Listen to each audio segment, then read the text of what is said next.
நேற்று வச்சு mutton gravy கொஞ்சம் மிச்சமாயிருச்சு.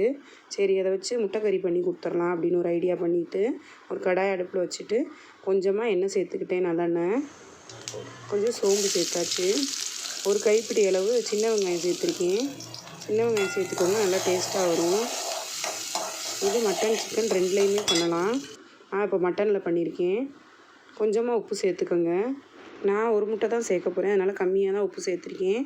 உங்களுக்கு முட்டை எவ்வளோ தேவையோ அந்தளவுக்கு சேர்த்துக்குங்க. இப்போ வெங்காயம் வதங்கி வரும், ஒரு முட்டையும் அதோடு சேர்த்துட்டு நல்லா கிளறி விடுங்க. முட்டையும் வெங்காயமும் நல்லா சேர்ந்து வரவும் நம்ம எடுத்து வச்சுருக்க மட்டன் கறியை அதோடு சேர்த்துக்குங்க. சேர்த்துட்டு நல்லா கிளறி விடுங்க. 2 கொத்து கருவேப்பிலை சேர்த்துக்கோங்க, பச்சை கருவேப்பிலையா சேர்த்துட்டு நல்லா வதக்கி விடுங்க. அதுவும் நல்லா வதங்கி வரவும் மிளகு ஜீரகத்தூள் இடித்தது கொஞ்சம் தூக்கலாகவே சேர்த்துக்கோங்க, டேஸ்ட் நல்லாயிருக்கும். அது நல்லா வதங்கி வரவும் பிளேட்டுக்கு மாற்றிடலாம். ரசம் சாதம், மட்டன் சாம்பார் சாதத்தோடலாம் சாப்பிட்றதுக்கு ரொம்ப சூப்பராக இருக்கும் இந்த மட்டன் முட்டைக்கறி.